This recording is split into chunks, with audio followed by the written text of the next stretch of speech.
క్రీస్తునందున్న ప్రియులకు ప్రేమతో వందనాలు తెలియజేయుచున్నాను. అక్టోబర్ నెల 19వ తేదీ 2025. ఈరోజు దావీదు గారి ద్వారా దేవుడు మనకు చేస్తున్న వాగ్దానం ఏమిటనగా, కీర్తనల గ్రంథము 30వ కీర్తన 2వ చరణం.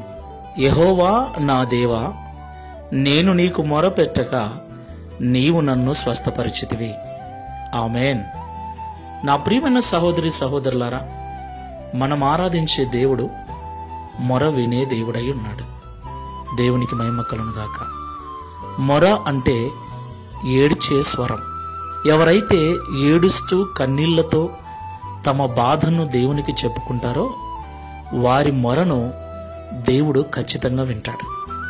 అయితే ఇక్కడ ఒక విషయాన్ని మనం ఎప్పుడు మర్చిపోకూడదు. అదేమిటంటే, ఎవరైతే మొర పెడుతున్నారో ఆ మొర నిజమైనదై ఉండాలి. ఎవరైతే తనకు నిజముగా మొర పెడతారో వారికి దేవుడు సమీపస్తుడై ఉన్నాడు. వారి మొర విని వారికి సహాయం చేయు దేవుడై ఉన్నాడు. దేవునికి మహిమ కలుగును గాక. అవును ప్రియులారా, హాగరు మొర పెట్టినప్పుడు హాగరు మొర విన్నాడు. ఇశ్రాయేలు ప్రజలు మొర పెట్టినప్పుడు వారి మొరను దేవుడు విన్నాడు. నిజంగా మొర పెట్టే వారి మొర ఆయన వింటారు. ప్రియులారా, నీ బాధ నిజమైనదైతే, నీ దుఃఖము నిజమైనదైతే, నీ కష్టము నిజమైనదైతే నువ్వు పెట్టే మొర తప్పకుండా ఆయన వింటాడు, నిన్ను బాగు చేస్తాడు. దావీదు గారిని బాగు చేసిన దేవుడు నిన్ను కూడా బాగు చేస్తాడు. హాగరును దర్శించి ఆశీర్వదించిన దేవుడు నిన్ను కూడా దర్శించి ఆశీర్వదిస్తాడు.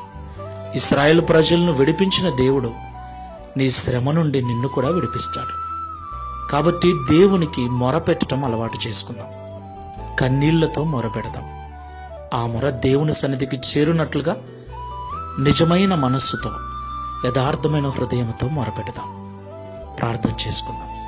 పరిశుద్ధుడా, ప్రేమ కలిగిన దేవా, నీకు స్తోత్రములు చెల్లిస్తూ ఉన్నాం.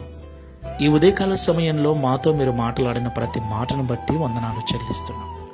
నిజము తండ్రి, హాగరు మొరపెట్టినప్పుడు హాగరు మొర విన్నారు, ఇష్మాయేలు మొర విన్నారు, వారిని మీరు ఆశీర్వదించారు.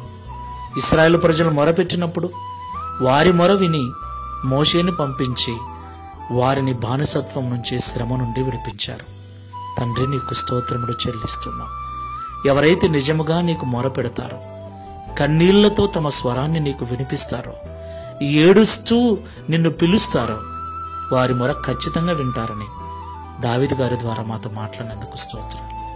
ఈ ప్రార్థనలో ఏకీభిస్తున్న మేమందరం ఆయా సమయాలలో ఏడుస్తూ ఉన్నాం. ఆయా సమయాలలో కన్నీళ్లతో నిన్ను పిలుస్తూ ఉన్నాం. ఆ ఏడుపు, ఆ దుఃఖము, మేము పెట్టే ఆ మొర నిజమైన మొరగా ఉండునట్లు యథార్థ హృదయాలు మాకు అనుగ్రహించి, దావీదు వలె మేము కూడా సాక్ష్యము చెప్పునట్లుగా ఈ వాగ్దానం మా అందరి జీవితంలో నెరవేర్చమని యేసు నామములో ప్రార్థిస్తున్నాము తండ్రి. Amen. Praise the lord. God bless you.